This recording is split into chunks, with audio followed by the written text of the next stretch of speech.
Anyone who from the Mentoring Lounge wants to unmute and say a few words, please do so. So MeiMei is joining us as well? Yes. Caroline? Yes. Great. See, the SMU connection. Hello. Hi. Hi, MeiMei. Lovely. Hi, Prof. Nico. How are you? I'm good. And that is? Yufki here. Oh, hi. Long time no see. Yes. Hi, Keith. So very nice. So you see, Carolina even know how to rope Keith in. It's not all women, right? No, it's not. Actually, we are gender inclusive. Is Yes. it the point of career relaunching seems to impact a lot of women more because of the parental leave period, Yes. especially in Germany. I think Singapore a bit less so because we have very short parental leave period, so that's not a huge break. But there are a few Singaporeans in Germany who can share more, right, as well. And it's not the easiest, but we do have fathers who took the career transition. Melissa shared, right? Her spouse went with her to India. So everyone here is welcome.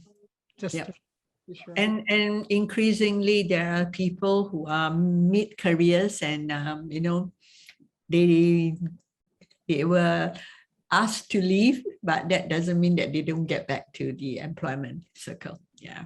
Absolutely. And both men and women, we are seeing a lot more of this now.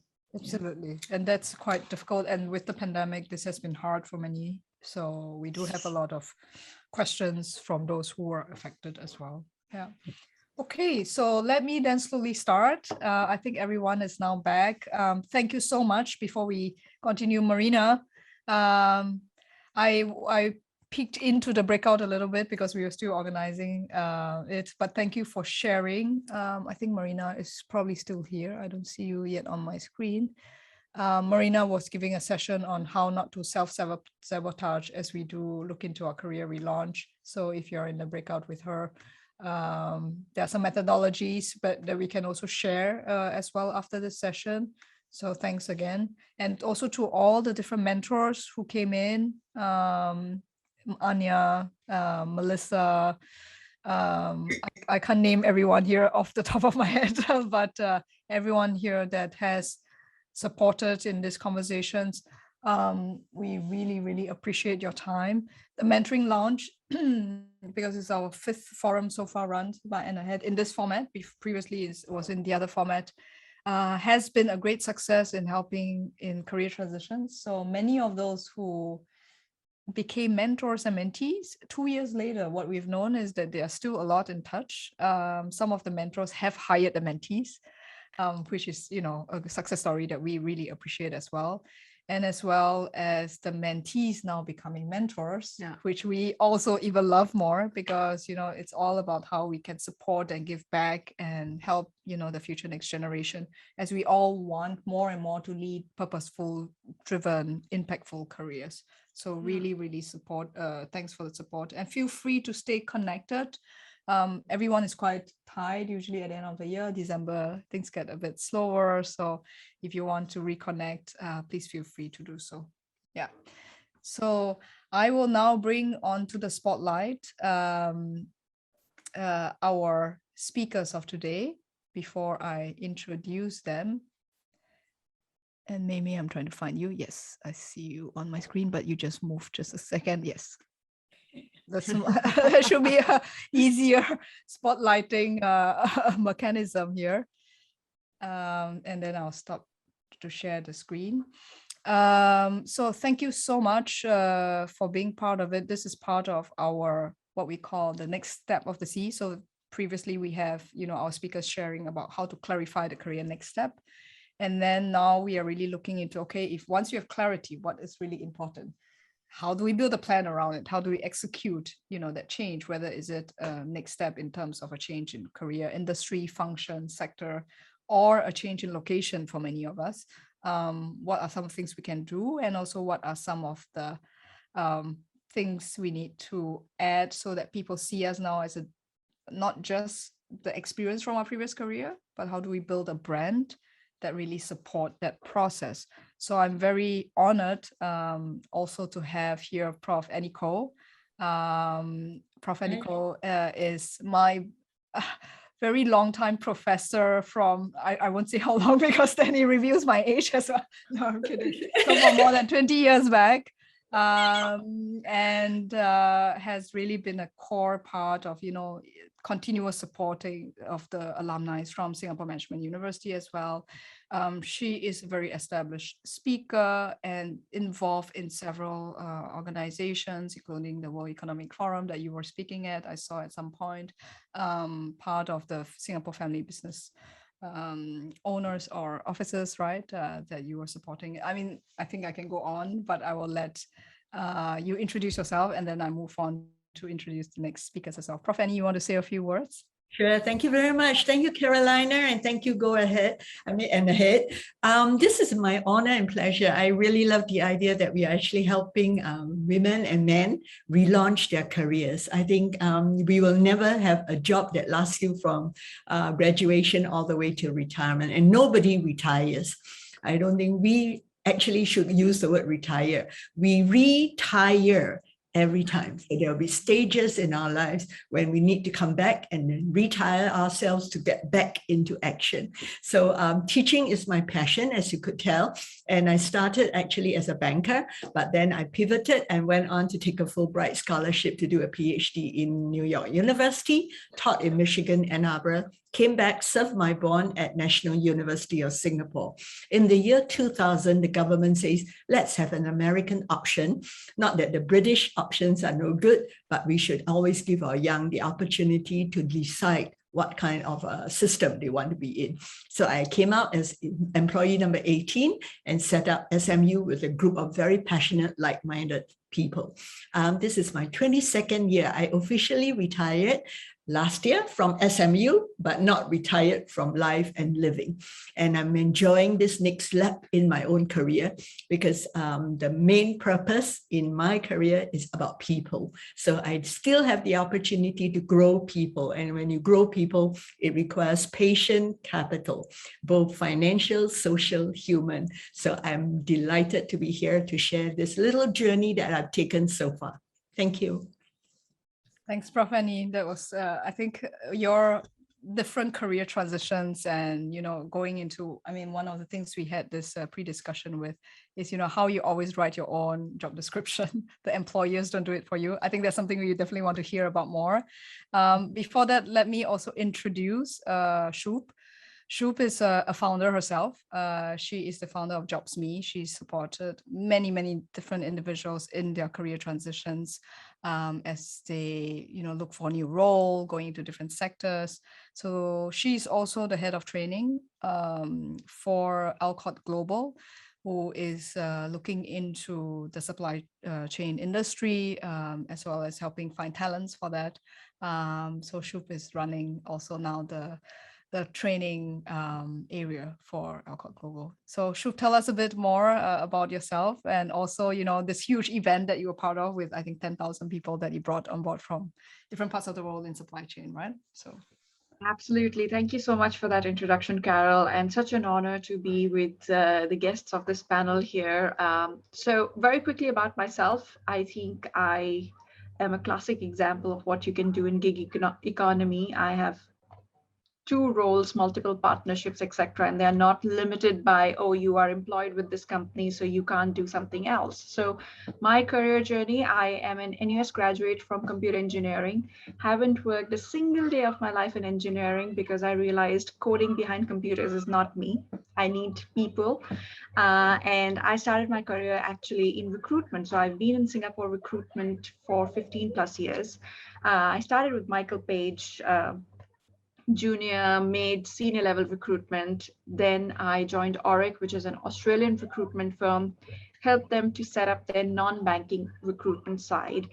And during that time, that this was around 2015, 2016, I would get some of my clients who had been looking for a role for a very long time. And they were people with 20, 30 years of experience.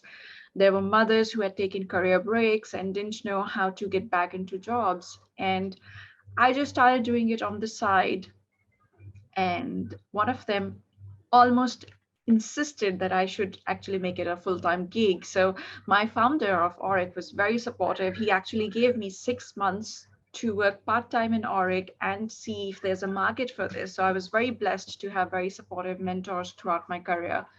And it just took off. And within 3 months, I was able to go full-time with JobsMe, through which I am working with INSEAD MBA, with SME Postgraduate Career Services, with Workforce Singapore, doing a lot of training and workshops.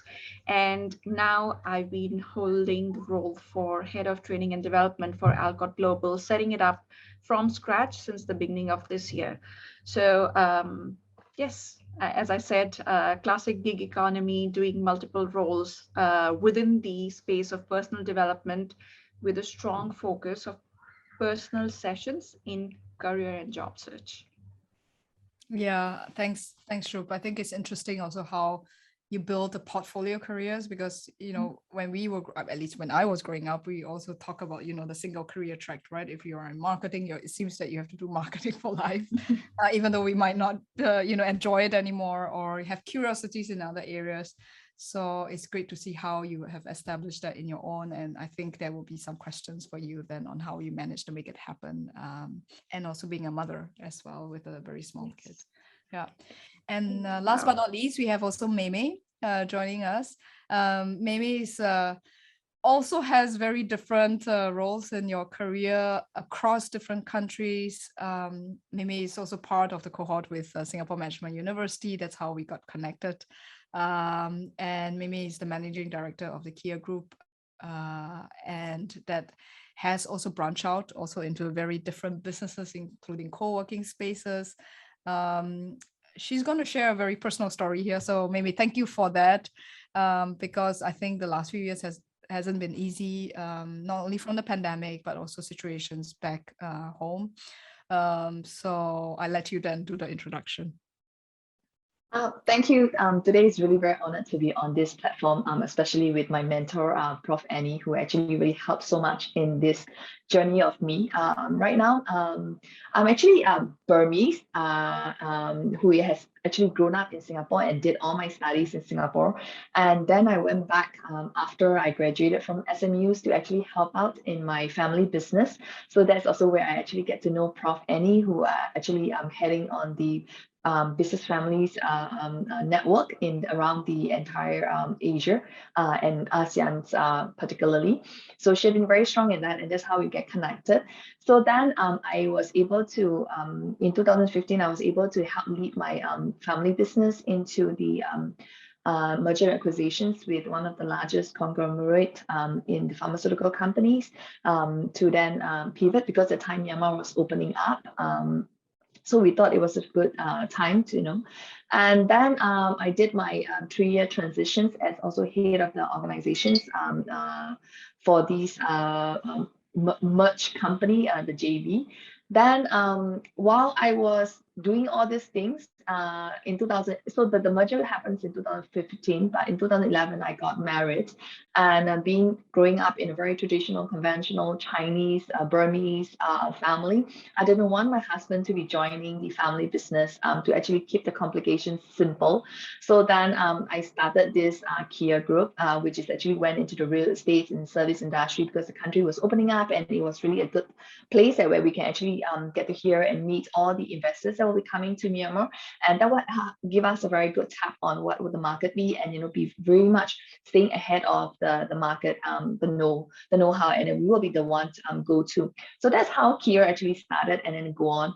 And of course, last year COVID hit, and I came back to Singapore to actually give birth to my 3rd child, and then who knows, COVID hit us very badly, and as everyone might have followed the news, we were unable to go back home as of now. So it's been almost 2 years. And then I decided to rebuild and restart my career, and basically just rebuild a home.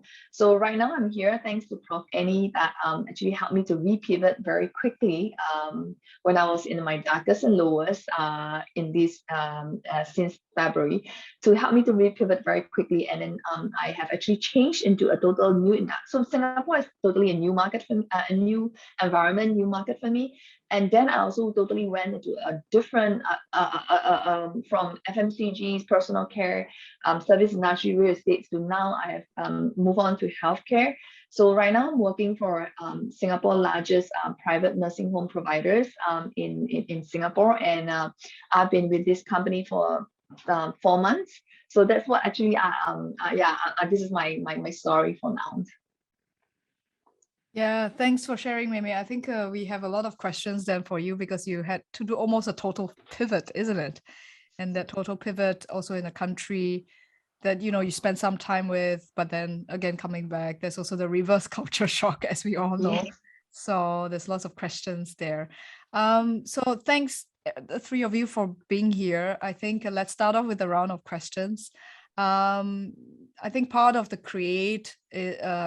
part of the methodology is really, you know, how do we make that plan and build a personal brand that, you know, may not represent who we are before, but represent what we want to become as next steps because of our curiosity, interest, or want to impact someone else's life, which we have heard a lot from the three of you. Would you like to start, Prof. Annie, perhaps? So I think, you know, if you listen to all the three of us, we never were afraid to declare where we come from. So I think you can't go forward if you do not remind yourself of the past. So never fight shy of the experience you have to go through in the past. So I still carry the name of being an Emeritus Professor of Finance, because my main discipline is still finance. And I think for many women who is listening in, whatever you have spent a lot of time on, your first job, your domain expertise, do not fight shy of it, because I think that is a very good set of raw materials for you to build on. And you'll be surprised, today's world need all kinds. So inclusive talent is needed. So I'm actually very impressed. Many of the tech companies that I'm advising, we actually have a team approach to solving the problem.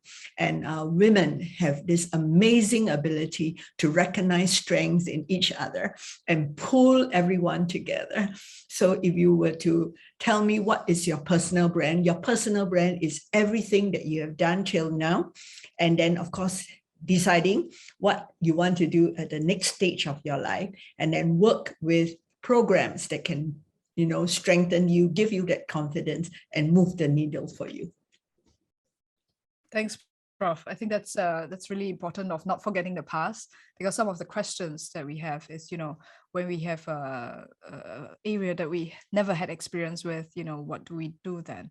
So, and many things you have to start from scratch, and it's never from scratch, because most of us here have already a few years of experience, even decades of experience in some cases. So thanks for sharing that. Shub, you want to jump in? Absolutely. So I think I'm going to combine both these things, what Prof. Annie has said and what you said, Carol. You definitely need the clarity of where you want to be. And I think that was the first part of this session. And then take a step back and see what your past and what coherence it gives to where you want to be. And I'll share with you a quick example of what I did personally. You know, as a coach, we have to do personal development. And it was a simple exercise. You know, you had to narrow down your top values. And I narrowed down to 5 values. And this person, my coach, says, take a quick look at them and tell me if they are your values of what you want to be, or are these values you've inherited from your parents, and ask yourself, do you still want to continue having them? And to me, that was such a massive change in the way I was being as a person, because I realized, of course, there are certain values which I love and I want to carry forward, but there are also certain values which don't speak to me, and I'm carrying them just because that's the way I've been conditioned. So for anyone who's thinking of, you know, how do I create that personal brand, that clarity element is super important, and taking pride in what you've done so far and communicating the value which is in line to what your target wants. So that becomes extremely critical. And you know, when I do job search, people ask me, what's the best strategy for job search? Should I apply for this job board or that job board? And I say, There are just 2 steps for your job search: branding and networking. And honestly speaking, networking is a part of branding. When you network with people, you create a reputation. Your brand, in essence, is your reputation. If we make it in simple words, yes, we have digital brands right now, but it's also part of your reputation. Everybody you've interacted with so far is part of your brand. It's how people will describe you when you're not in the room. So everything you've done so far is critical. So I'm so glad that this has already been discussed. And then with taking pride in that, you just need to communicate value without assuming that people will see things. For example, when you are changing location like MeiMei, I work with people who've been in Singapore for many years, but on EP, you already have to think of the objections people will have with your profile. You're coming from a break after 3 years. Already think people are going to have that objection. What's my counter? And I think in the previous session, Darshana said, I don't wait for people to ask me about my sabbaticals. I own them and I tell them even before they ask. When you have that confidence, your brand speaks for themselves. And Prof. Ko just mentioned, companies are becoming so open to hire people coming from diverse backgrounds because they've realized if they just stay amongst themselves, they are not going to innovate and they are going to die. So use this opportunity. We've got this very good time in our careers where we can be who we want to be and then go from there. Yeah, that's a huge boost, I think, for a lot of confidence here, because many times we are not sure if there are unconscious bias. It's a topic that we discuss a lot when it comes to career breaks. And also, how do we go about defining what makes us unique and authentic and be authentic about it? Those here with the journal, there would also be a methodology. I mean, there are thousands of methodologies, right? So this is one that we use called the personal branding canvas, that's developed by a team in Spain. And it really replicates the business model canvas, but to build a personal brand. And that values is one spot that we have to put some thoughts into, what are the top 5 values, as Shub said, that we have. MeiMei, what are your strategies, as Shub was saying, that, repositioning, rebranding, building that authenticity? What do you have as advice? I'm definitely always been an advocate for being true to yourself and being 100% authentic. So when you are able to do that, you'll be very consistent, no matter who you speak to. And during interviews, when the interviewers can ask you various questions, you will be very much consistent.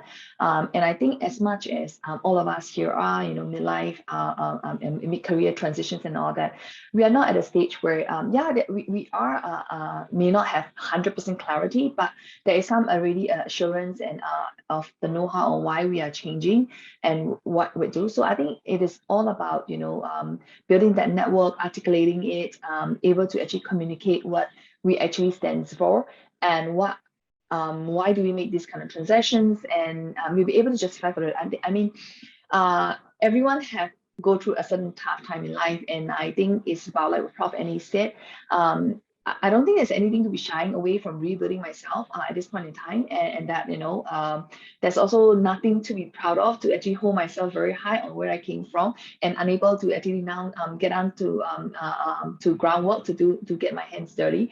So I think that's something that while remembering the past, but I don't think we should not be also hard up on that and then keep ourselves so high up there. I think then it will be hard, especially if you want to go again from new and scratch. So I think keeping an open mind, being very much authentic, that gets us that consistencies, and whoever that we touch throughout the whole network building, the branding will be so consistent, and that we will be building a reputation for ourselves. And anyone that would know, let's say maybe there'll be a certain vocabularies that actually be really much aligned to you. So for me, I mean, I hang on to that. For example, like resilience. So with calm resilience, there must be a hard fall that you'll be able to actually bounce back on.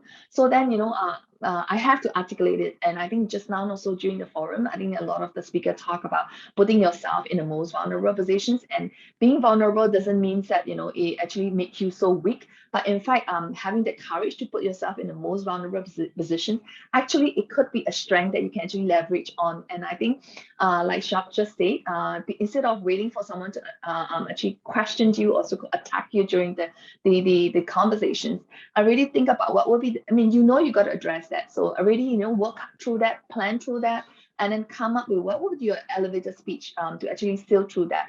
And do not even make excuse for yourself, and to actually come up with reasons that it is so superficial, because all these people can actually see through you, because they are all very experienced as well. So just be authentic on why you did that, what you did, and then, you know, didn't any one of them in the interview panel also need to do that or experience that in any part of their life?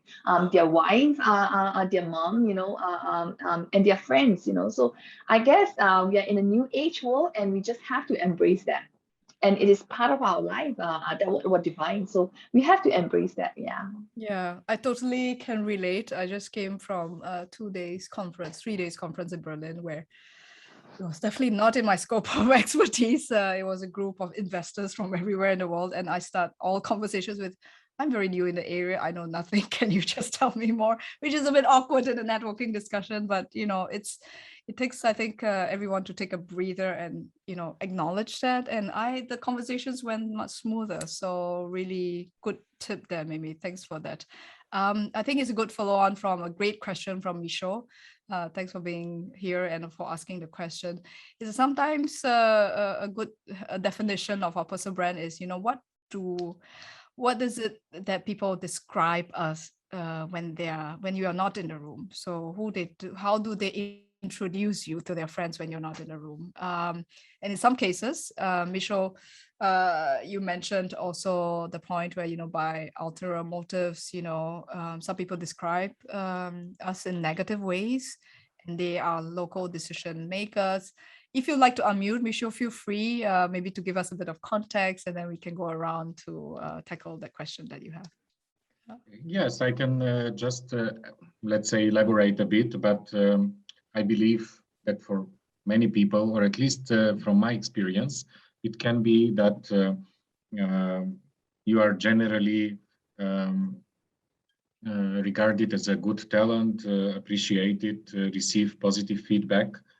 And in fact, in some companies or company cultures, it could be that the more this happens, the more certain other people from the same company actually are looking rather for small things from your past, or I mean, somehow to minimize all these positive things, so that you are not really moving forward or fully appreciate it, and concentrate on, for instance, some small elements in order to rather stop your development. And sometimes this could be some mid-level bosses above you, not, let's say, the biggest bosses.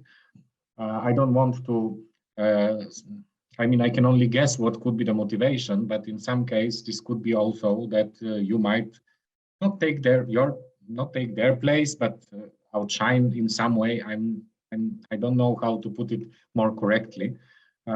So in most rooms, you rather would hear, if you were there, positive feedback, but in some rooms, you would hear things which are not even true. Sometimes they could be even devised by somebody else, or rumors which don't correspond to the reality. So what is your personal brand then, and how do you overcome that?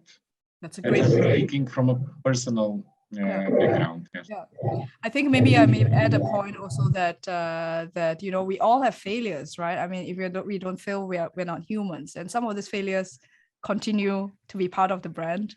So how do we be open, authentic, and true that, look, I failed, you know, at some point, or maybe some people just wants to dig a bit deeper on it. What do you all think? Feel free to jump in, Prof. Annie, Shub, and MeiMei. Thanks for sharing, Micho. Thank you. Professor Annie. Prof, you're on mute. Unmute. Prof, you're on mute. You're on mute. Unmute. Don't let Now it's people okay. define you. Yeah, don't let people define you. I think, and don't let failure define you as well. I think one of the nicest things when I bring a group of people to Silicon Valley is they celebrate failures there, you know. So they say, how often have you failed? I think in the Asian culture, we are quite bad at this. So, you know, every time we fail, we like, you know, it's all my fault, you know, and you bury your head. So I think there's something to be learned across culture. Michelle, what you described could be a situation where in the organization itself, that's how people get to their positions. All right, they climb on top of other people, and if that's the kind of culture, maybe that's not the place for you. Yeah. So I think in many ways, don't tolerate that kind of atmosphere. You don't have to take part in it. And you should never let other people define you negatively. So confidence is a very strong quality, especially you have to keep on rebounding back. So MeiMei mentioned resilience. You can't be resilient if you are not thick-skinned in a way and bounce back. And I met someone recently and he lost his job and he said he went to headhunters, not you, Shub, yeah. But he says he went to a couple of executive search and the opening question is, it's a very tough market, you're not young, how low are you willing to go? That is a terrible statement. And I always tell him, don't worry, it's not the right statement. They don't see the qualities and the resume doesn't tell everything. So, you know, one of the follow-up questions that Carolina actually want to ask is what strategies? Don't let your resume represent you totally either. Get a foot in to have an interview. It doesn't matter whether you get the job or not, but get people to know who you are, Michelle, beyond what people say about you, beyond what resume say about it, because the resume cannot fully paint the picture of who you are. Mm-hmm. Thank you. It's a very rich answer. I just want to comment that in such organizations, it's not only your resume, but it's exactly your exact background in terms of positions. And even if you are aiming for something different, in-the-box thinking shows that if you took these type of positions, you can only be viable for exactly these type of positions, even if you are passionate and there are skills defined for some other types of positions. So this is another, let's say, very limiting factor I've been fighting for during the past 3 years. And I don't have now the opportunity to fall into detail, but I want to say that, yes, in-the-box thinking about being defined by resume is very widespread, in my opinion. But thanks for your answer. Yeah, I would like to, Shub, I think this is where you could jump in because I was daring for it. I know, because I think before I let you speak, I think one of the things I really appreciate what you have done is you manage social media to your goals, and you make people come to you to reach the objective instead of going out and hunting for opportunities. So Shub, please go ahead, jump. Thank you, Carol. So Mincho, my advice to you, look, I came up with this formula and I share it with in all my workshops. Your market value equals to your performance plus visibility. How visible are you to people who are outside of your direct purview? Now, having said that, I'll do the disclaimer, which Prof. Aniko just did. Not everyone is going to like you, and that's okay. Have the confidence to walk out. There's not one person in this world who everybody loves. There's not one God in this world who everybody loves. Forget about humans. So you don't have to be liked by everybody in the room.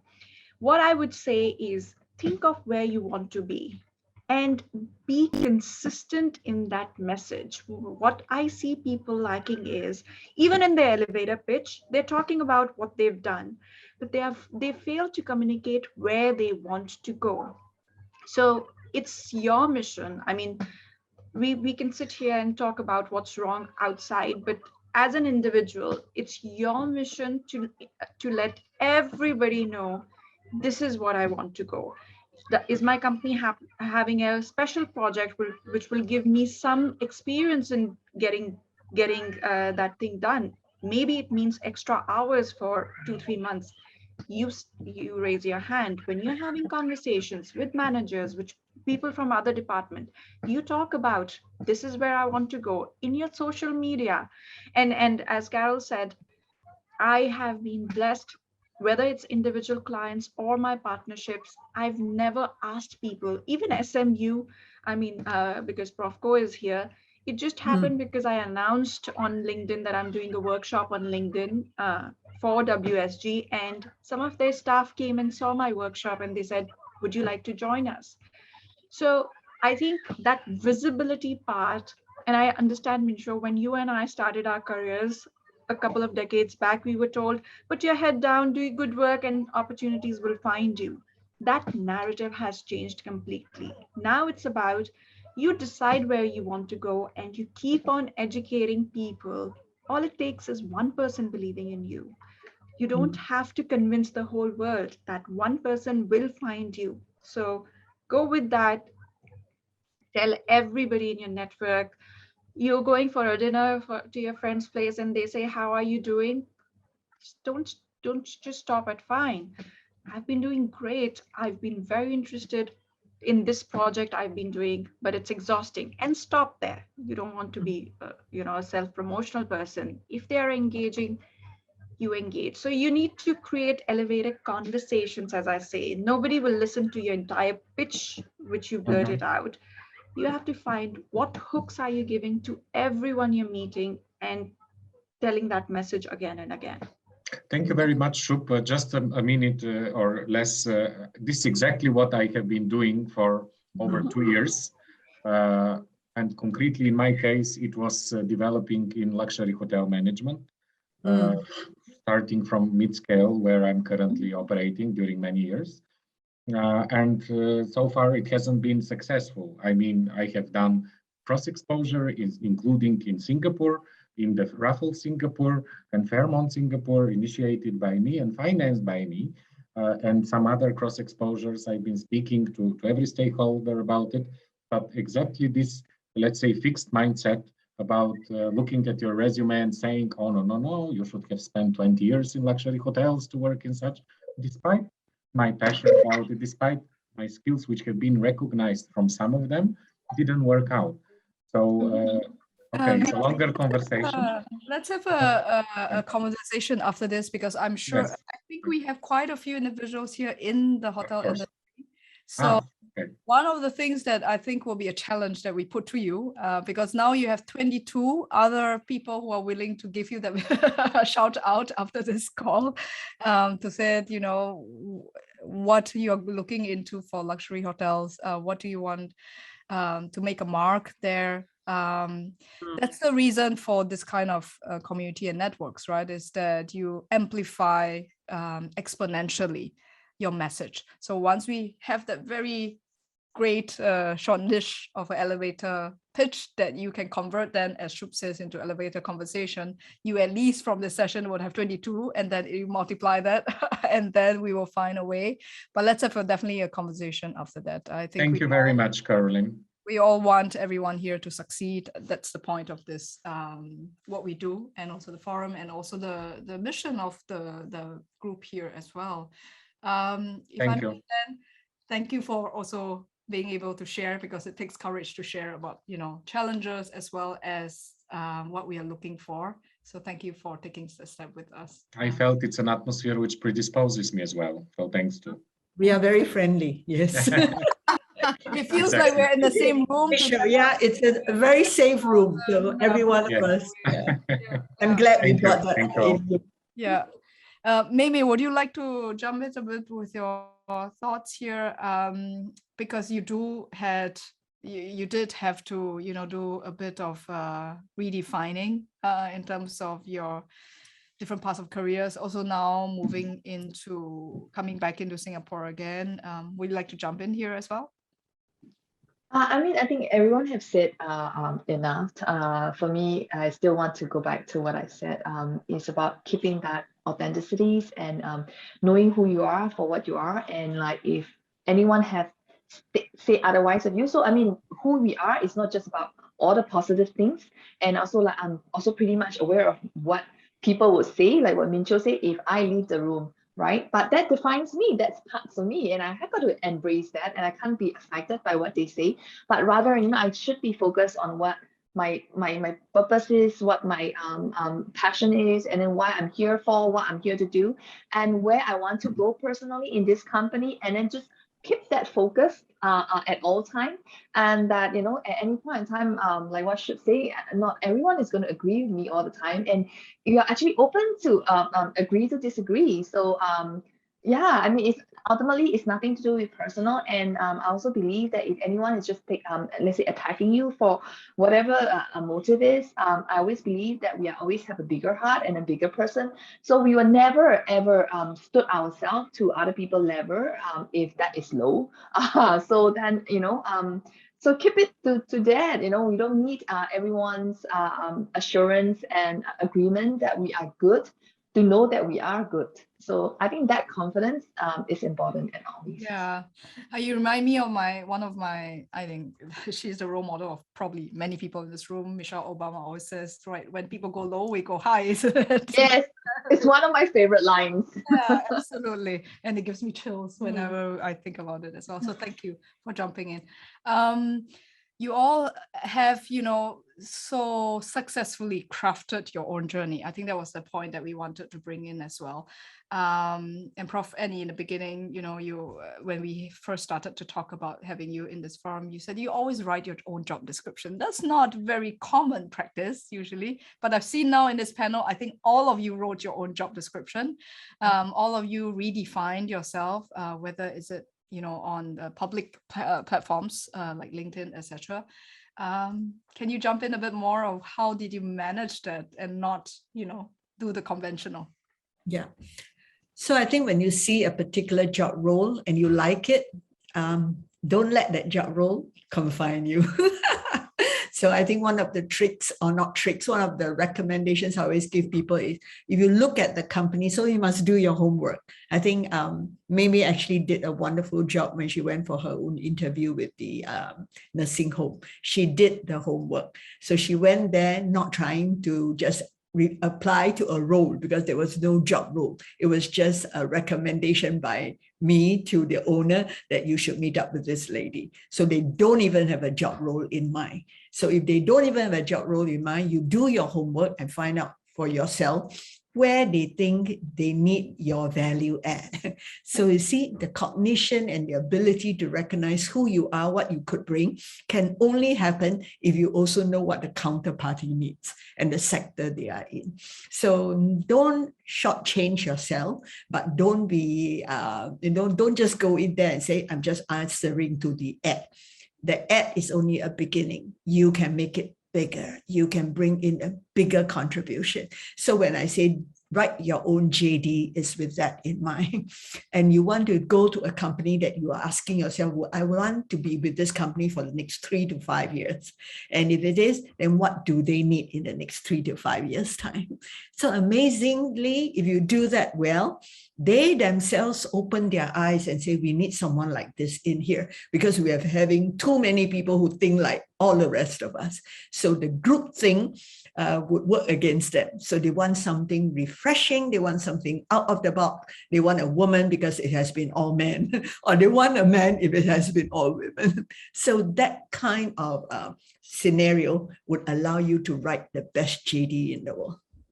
Yeah, thanks for sharing, Annie. And Shub, I think you are also great, when you do a lot of communications on LinkedIn, for instance, where you are really one of the best experts I know personally, right? We will have someone actually coming from LinkedIn, by the way, on the next Friday. So we can also bring the questions to them to see how we leverage that network. But for instance, you do something very well with, you understand the problem points of people that you want to help solve, and then you bring it across on social media. What are the thoughts of how we could craft it for our own goals then? So my big advice, and what I see people doing and then getting into the whole hamster wheel, is people want to be open to everything. And that's a big mistake. Look, when you don't tell people exactly what you need, they may have all the intention of helping you, but they don't know what, because everything, I'm open to everything in finance means 3,500 job descriptions. So you need to be specific. Look, this is the area I'm looking at. And that's what I've done when I've created my brand as well. I had the opportunity to write about business and COVID and this and that, but I was like, okay, no, my brand is helping people with their job search or helping people with their career development, and I'm going to stick with that.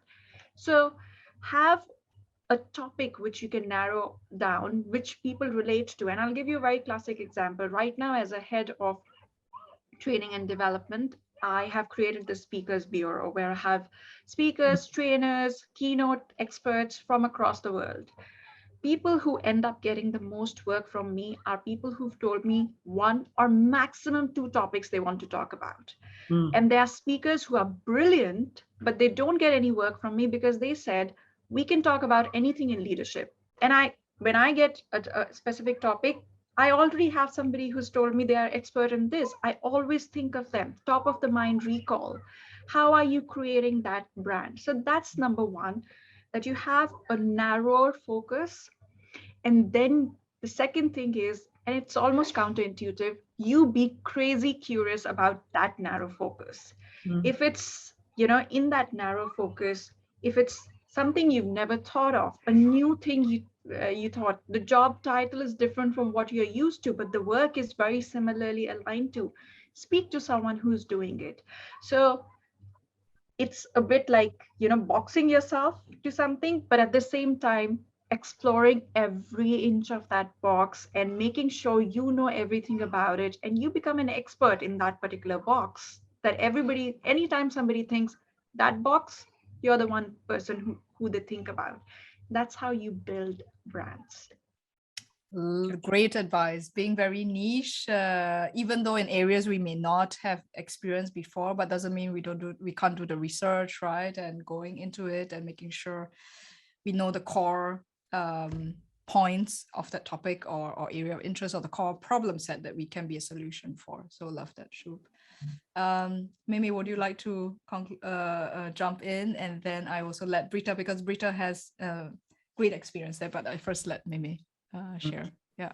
I think Prof Annie has actually shared my journey on how I actually also craft out that positions, a lot of homework. But I also want to actually also give an idea that, when you're going there for a job that has never been in existence, and then you are here to bring a fresher and a different perspective, then be ready to face the storms and the different challenges, because they are not used, the whole organization has never been used to your way of doing things. That's why you are on board, and then you're going to have a lot of resistance, drag, and be ready for it, and then take it positively.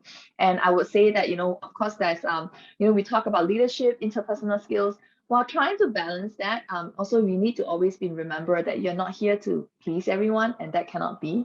And also neither are you here to please just the bosses, then that won't work. But rather really focus on what Shub say and Prof Annie say, knowing your focus, what you're here for, what can you value add, and clearly, and anytime any one of them shift even that a bit, tell them, like what Shub say, realign back, I'm here for this, and then communicate, I'm here for this, just why I'm doing this, that's how you align, right? And at the end of the day, if you keep doing that, somehow you will get past that resistance, and then the results will be there. So while we hear all the good stuff, but I also want to manage the expectations that it's actually not easy, because being the fresh, being different, being unique, but we got to celebrate that and why we are here for. So just want to align them and expectations.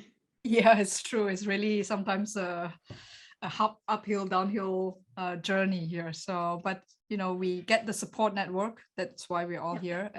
We don't have to do it alone. We have to be able to ask openly, honestly questions of, can you help me? I'm trying to get there, but I'm not getting there. Can you help me? I think that's really important. And whenever even things face like that, don't even question yourself once, like, is it me? Am I not doing enough? Is there something wrong with me? Like, don't question, because you know what you're getting yourself into there.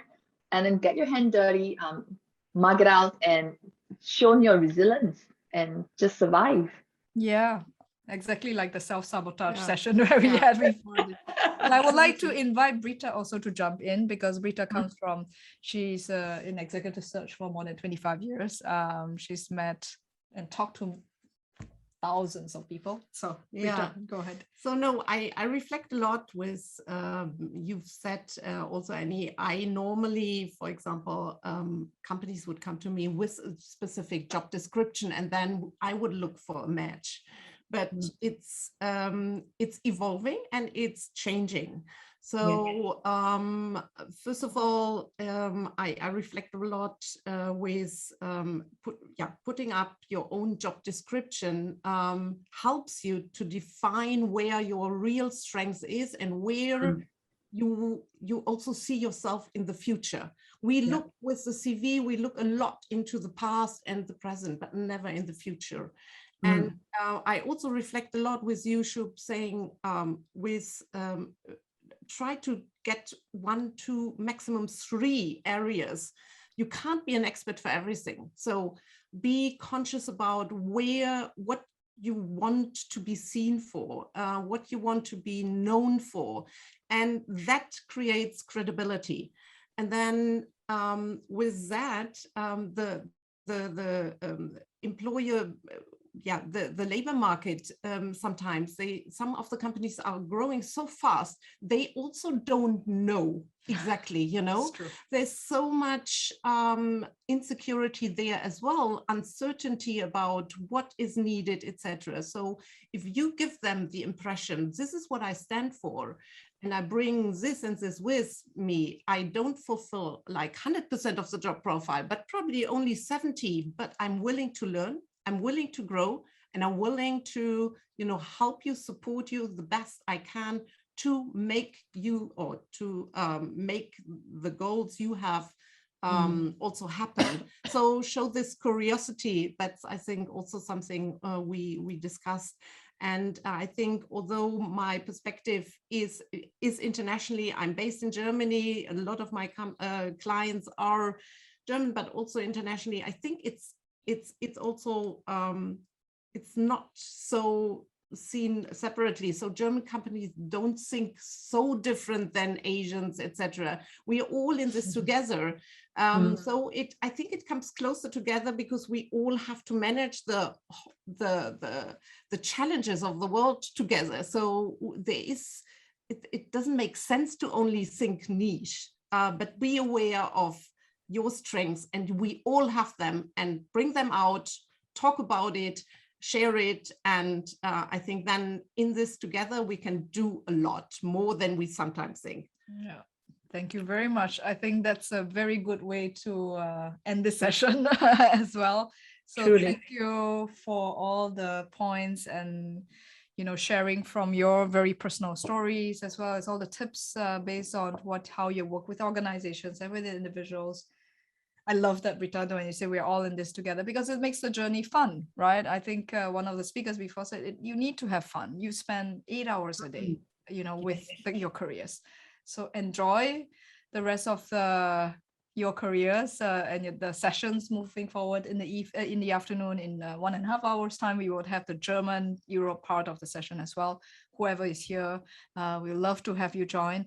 Next Friday, we have a lot of people coming in from various organizations like Nike, Beyond Tech, who has huge talent needs for those who are interested in the health tech, healthcare area. Artos as well is coming in. Cosnova will join us again as well. So please stay tuned. And Prof. Annie, Shub, and MeiMei, it's been such a great pleasure. I think we need to do this more. So we are going to come back to you as we continue to grow and connect also, you know, this very inspiring group of individuals who are looking at their career next steps, and we support each other. So thanks for that. Everyone. Thank you, everyone. Thank you. Thank you for this workshop. Bye. Bye.